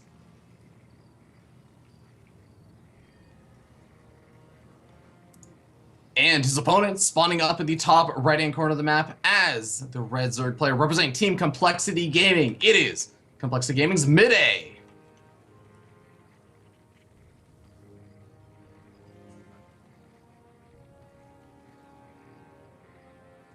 And also, I just want to note that you've inflicted the caster curse, of course, on this game. Where we're not going to see a fourth expansion now, because you just said there was going to be a fourth expansion in this game. Of course. Of course, standard. That's how it goes down. Well, what I really hope to see is Intense being perhaps a little bit less focused on the attacks that are early and a little bit more focused on the follow-ups and the macro. Yeah, I think that was actually where he's found the most success, just in the past and in general throughout other games that he's played. It's when he doesn't necessarily even get the best engagements. Actually, it reminds me a lot of kind of how those games with Kelazhur went, right? Where he wasn't necessarily getting the best engagements. In fact, his army got cleaned up repeatedly in a lot of situations after, doing some nice, doing some aggression. But he always had that follow-up army behind it, so... Yeah, I mean, like, everything, it's just about, like, that linking process. Like, okay, well, I did a little damage now. That will help my next thing. If it doesn't kill him now, it has to assist in your next step. So, I mean, this is what makes Standard so good, is it's just a really clearly laid out sequence. And I think that Intense... It was kind of funny. We saw Midday be a little bit fumbly in the first game. I think the last game was Intense's fumbliness, so hopefully they kind of got the heebie-jeebies out. This map, again... stressful for Zerg because the positions are close. Yeah, especially when I think you were talking about that gold expansion. If a Terran player is able to establish that, which again, that's just leading into those later and later stages of the game when the Terran player is starting to get really powered up, getting up things like 3-3, etc. Could be very, very worrisome for Midday. But Initial Reaper going to be coming out for now. We'll see how much damage it can get done. What kind of, I guess. Well, not really even so much scouting outside of the fact that there is a gas geyser and speed on the way, but... Yeah, everything looks about reasonable. I think the biggest factor I'm thinking about in the mid-game is this third base on the left. I think it's increasingly becoming a must-take expansion in this matchup, just to be able to bash down the Zerg player. If you've been getting hurt early on, yeah, you can take the rightmost expansion and get a little bit of safety there. But I do like my aggro expansions. That's why I like Bomber a lot. Yeah. So okay, we've talked a lot about like what we should be expecting to see out of Intense. We want to see like that holding off until like you get those 3-3 upgrades, holding off into the late macro game, and just powering out, focus on building units and getting out the strong army rather than being super aggressive. What would you like to see out of Midday? I would really like to see. The all-in, honestly, that has been going around so much, I mean, it's the one that Sue used to defeat Innovation several times in the GSL finals. It is just really damn strong, and it's particularly strong against this, what we're seeing out of Intense, which is the mega standard. I do not want to actually deal damage, I don't want to have a fight, I just want to be left alone. And it looks like, Zergling's getting made. Now, this is a cheeky little move you can do. You just build around a Lings and attack right now because it hits right when the Hellions come out, and you can often just kill a Terran player outright.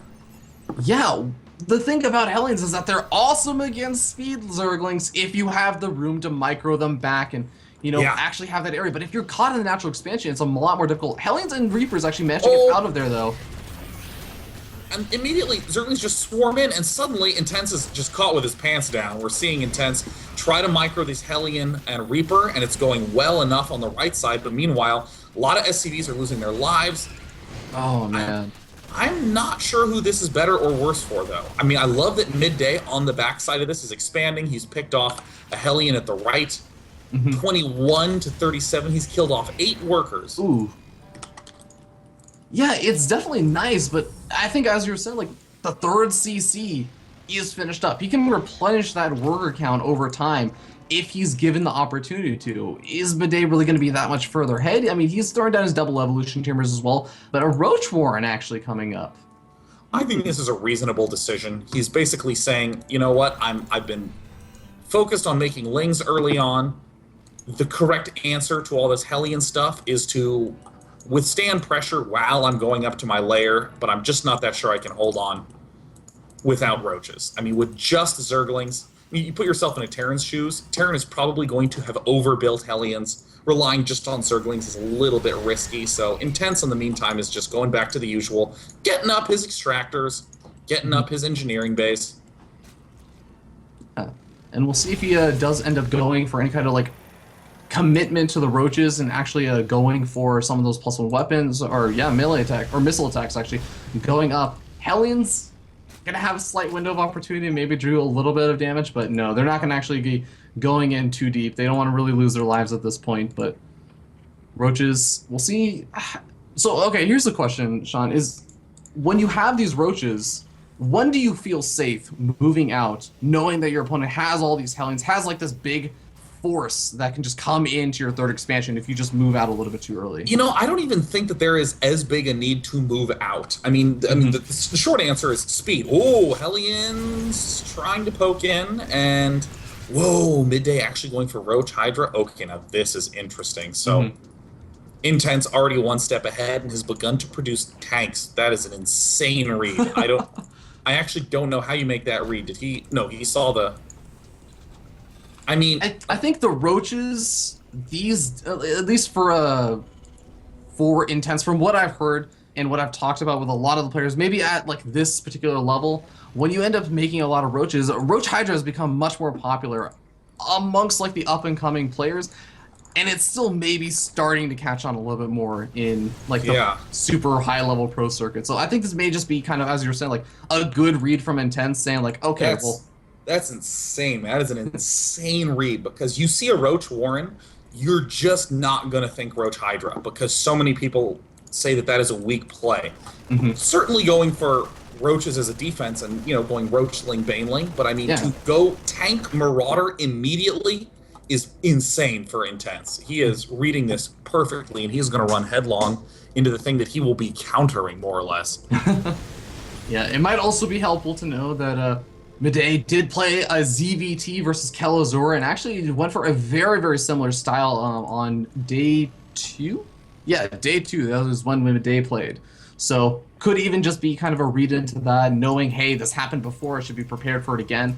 Siege tanks, though, going to be very, very effective and sieged up in really, really nice locations at the natural and at the main. Yeah, Intense just waiting for that expo to land. Always love when a player just creeps up and goops up the expansion. It's a little bit underdone. But, Hellions get caught off guard, opening up that attack path. Now Midday stepping forward, but Midday has one clear target. It is this third base. We're going to see Intense pull it back. Intense is not yet getting his 2-2 upgrades. No, Intense, not again. Get the 2-2. That's so important. Oh man, he's not going to have the 2-2 upgrades, but he does have some nicely positioned siege tanks, and of course, as you were saying, the Marauder is going to be very, very helpful. 2-2 started in the midst of the battle. Oh man. That Wallen may actually be a little bit vulnerable, though. I think just containing, just denying a third is the play here for Midday. Love this. He's getting Infestation Pit. He should probably be getting an extra hatchery somewhere right now as well, because he sees siege tanks. He sees that he's going to be up against a relatively slow army, and this engagement from Intense, kind of dicey. He steps out, immediately loses one tank. He could easily lose this second tank. Target fires on the engineering bay is going to be pretty high impact as well, but that siege tank is just ripping things down. I don't think Midday was even expecting to be able to get this bust going, but there it is. SCVs have to be pulled. Intense clearly showing a little bit of fear right now, and a lot of SCVs actually falling over there. Wow. Oh my god. 26 SCVs fall. That is a gigantic leap ahead for Midday. Expansion going down immediately for Intense. He lost an engineering bay getting the +2 upgrade for attack. Now he has +1 armor, and this is an easy hold for Midday. He's just going to go straight Roach Hydra. Yeah, kind of that, now that, as you were saying, like that awkward engineering bay, the one little remnant of the Wallen, still researching +2 armor, but to what end? Like, he lost so many SCVs. He's lost a majority of his army. I mean, he's even on the army supply right now. And I think a lot of that is still just kind of being produced. It's not enough to be aggressive with. So what does he do from here? Does he take a risk and say, like, let me just try and play it out safe and macro, and maybe even think about like a 4th expansion, take some other kind of risk and be aggressive with drops? Like, well, I mean, I think he's doing the smart thing, kicking into gear with a lot of drops, because Roach Hydra struggles with managing all these different attack paths at once. So we've seen a lot of players who go Roach Hydra, most notably Stefano when Heart of the Swarm came out, struggle like hell against aggressive dropping. In Midday, he's going to have the units. Intense can just retreat, and this is all going to be buying him time to get up a big death army. Yeah. Nice positioning over here from Midday, though. Has all of his Hydralists in place to actually deal with that 1 drop on the right-hand side of the map. I almost said a drop on the left-hand side, but it is a single Marine. We'll see how much damage it can do. It doesn't. Attack! And at this point, Midday is getting pretty close to being maxed out, and is definitely looking like it wants to put on some pressure to that 3rd. Yeah, I mean, you get maxed pretty fast in this matchup when you're going Roach Hydra, so... Intense playing passively makes a lot of sense. And Midday trying to break this, I very much so think he is not going to be doing that. He is just trying to secure safety for this top left expansion. If he goes in here, this would be mostly suicide. He's taking damage. He's going for it.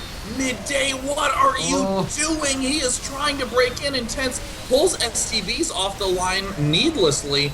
Midday is just going to get eaten alive here. I mean, he just handed his army to Intense. Look at this. Oh no, Midday getting a little bit overconfident there, and as you're saying, loses his entire army. Oh, yeah, he man. killed a couple more SCVs. The 3rd may not be mining, but how are you gonna? Is he gonna be able to remax out, or not even remax, but just get up enough of an army to not take a whole lot more damage right now? Terran has a big army. I mean, there's 50 Marines, 4 tanks, 10 medevacs, 8 Marauders. I mean, I think that these medevacs might die. Nope, they do manage to sneak away, but Intense has a very easy task ahead of him. He's just going to hit in multiple places at once, use medevacs to retreat, continue to stockpile up his tank, Marine, Marauder army. I mean, look at how many forces are in the natural of Intense.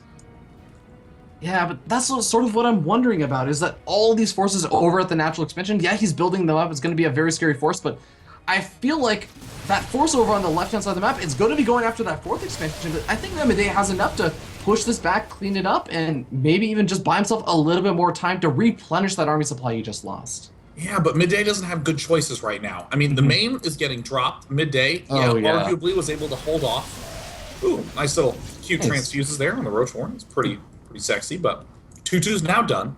Intense has hit his huge army. He's hit his perfect composition of a lot of medevacs. Tank, Marauder, Marine. He's even gotten +1. Vipers are not that amazing at boosting this strength. I mean, they're no Defiler for sure.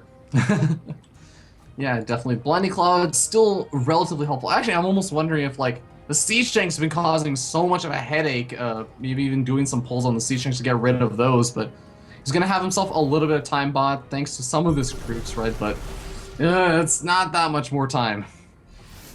So Intense, positioning himself, waiting patiently. This is the part that I hate as Zerg. This attack can apply pressure to the 3rd, to the 4th, to the natural. Scans going everywhere. A lot of caution from Intense. Leapfrogging several chunks of tanks at a time. This is a nightmare scenario. These Vipers have to pull tanks, have to blinding cloud, everything significant. Can Midday get this positioning to work? The time is now. The Vipers nowhere in sight. There's a blinding cloud on the front end. There's the blinding cloud at the backside. Midday does get a reasonable engagement. The tanks will begin to fall on the right side, but I think the basic bio is too big. Yeah, it's just a little bit too much of that, and he's going to be able to clean up this army of Midday. Midday is trying desperately to remax. He still has some energy on these Vipers for maybe a round 2, but I think that round 2 is going to be coming after he ends up losing this 3rd expansion. This is gruesome to watch. This hurts because Midday was in great shape, and then he hurled his army at the 3rd. What was going on? Barely holding on. Blinding clouds. Marine Marauder force is not going to die. It's 2-2. Look how each unit has a medevac, Robbie. Oh my god, there are so many medevacs right now, but amazingly enough, Midday is pushing him back a little bit. I'm gonna say he's kept the third alive, he's kept fourth and all those other expansions alive. I don't know right now. I still struggle to see a way for Midday to have good positive. He always got to be careful. He's going to kill his hatch. He killed his own hatch. Oh my god! Midday, that was so bad. Oh, Midday. Oh, you gobbled up your hatchery, man. Oh no. Oh, okay. The medevac count is a little bit maybe too high. Maybe that's the hope that Midday can have. He's blinding clouding units. It's going to cause them to glitch micro. Hydras have a pretty sickening damage output. And Midday is forcing Intense back. Yeah, he's going to be able to press the advantage a little bit longer. Gold expansion is over here. It's trying to morph into a planetary fortress, but not quite just yet. Intense. He's actually... Oh my god, these blinding clouds, they just keep coming down. How does he have this much energy on these? Well, he devoured a whole hatchery. That's true. Energy, and he killed his own hatch. That helps a lot. He needed every bit of that.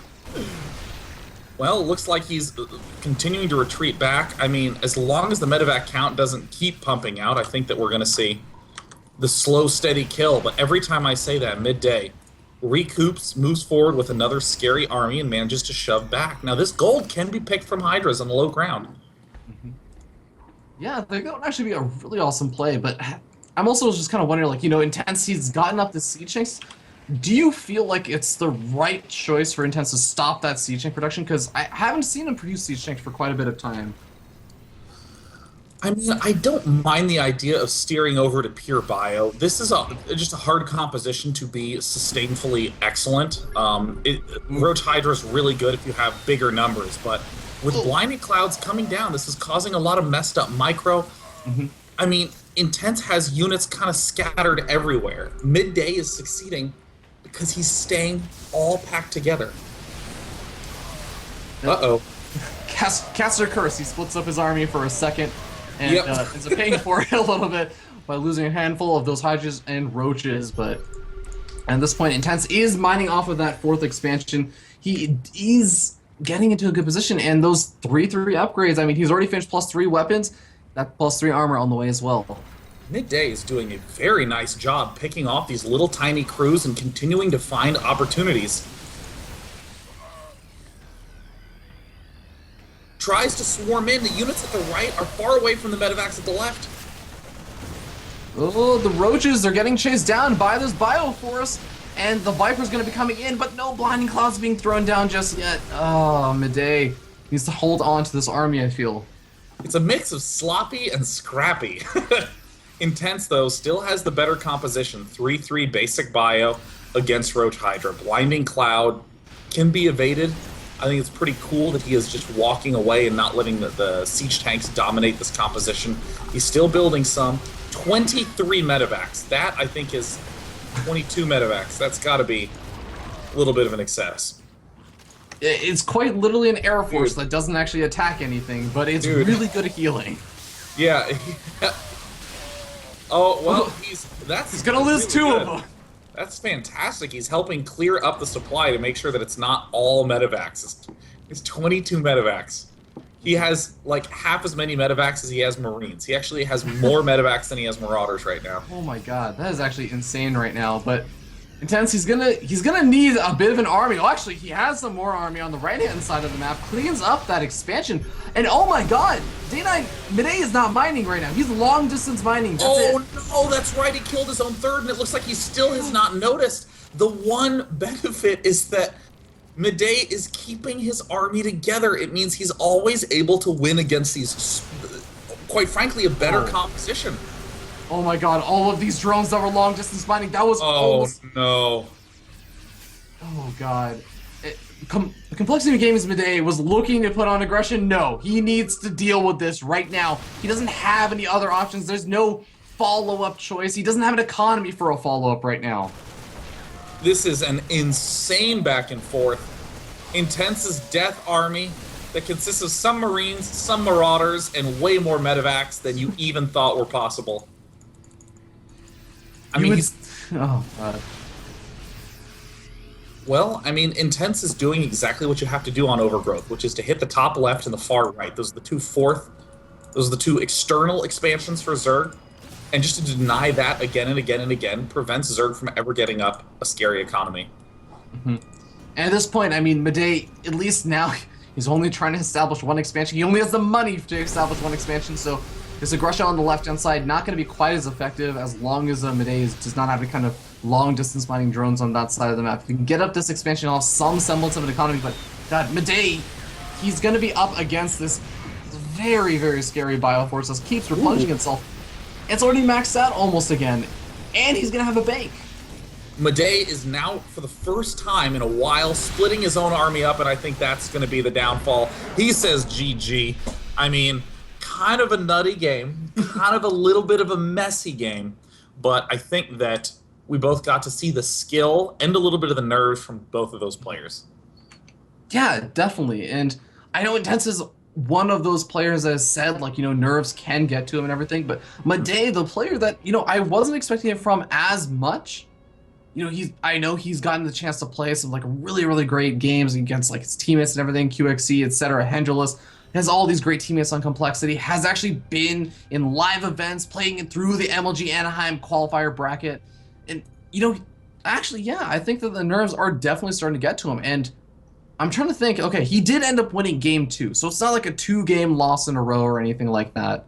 But hopefully he can start to... Okay, you know what? Actually, I'm thinking back now, and we were saying the same thing about, you know, nerves really starting to get to him. And I think it was getting to them in that game, but when Midday moved into the next game, he seemed fine. I feel like that in-between of games is like the time that Midday really needs to kind of take a breath, say, okay, I mean, it's over. So over. important as a mental reset, yeah. I mean, that really can never be stressed enough. So, I mean, with Intense leading the series, Merry-Go-Round being the next map, I mean, I'll say what I've been saying throughout. I just do not like this map pool for Zerg. It's a very hard, very stressful map pool for sure. Yeah, and I mean, it's not to take anything away from the players, but there is more than just a little bit of a coincidence that, you know, the first season of Breaking Out that actually had Terrans qualify, every other season we've had exactly one Terran, and they were invites. This is the season where we end up seeing, you know, 3 Terrans make it in kind of their own merit. So it does go to show, and a lot of people have been saying, map pool, definitely a lot of Terran players feeling good about it. Yeah, I think this is the best map pool for Terran against Zerg that we've seen in quite a while. It's very insane, to say the least. Well, with that being said, let's go ahead and jump in and introduce the players as we spawn up here at the top right-hand corner of the map. Merry-Go-Round, top of the pink Terran player. Whoa, it is IBD Gaming's Intense.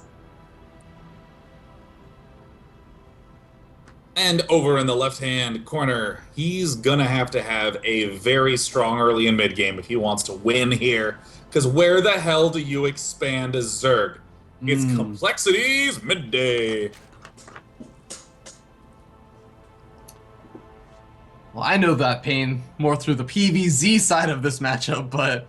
Yeah, don't... there's no third... Like, okay, thirds are almost impossible. And fourths are impossible. You don't get 4th bases. And, I mean, this is a big contrast to the days of old when we had things like Daybreak, where you're going to get 3 bases, 4 almost certainly, and 5 and 6 was not uncommon. And... I mean, here, you have to think in a 2-base mindset, and a lot of the stuff that I'm going to be thinking when I look at this map is, okay, there is big, wide-open ramp. That's a potential threat that I can hope to bust through. There is... Even Terran is going to have a hard time securing his own third. I really like Roach-Ling, Baneling openings. I don't mind the Roach mid-games at all. I think those are fine. Yeah. And I mean, we've been hinting at it for a while, like those all-ins and everything that we've been saying, like, Midday may be able to do and may find some success with. Maybe this is the game. I mean, he's 1 game away from being eliminated from the semifinals. Intense is up 2-1. If you have what you think and you're saying is an unscoutable all-in, whether it's unscoutable or not, like, if it's a strong all-in you have confidence in, this may be the time that you really just need to pull it out. Yeah, the all-ins for Zerg are pretty scary right now. Terrans have been trying to do a lot of kind of different all-inish type moves. Or excuse me, not all-inish type moves, aggressive type moves that don't actually have a lot of good sustained defense against this. There's some mine openings, and you shoot your mines. Okay, cool. If you didn't win the game with those mine shots,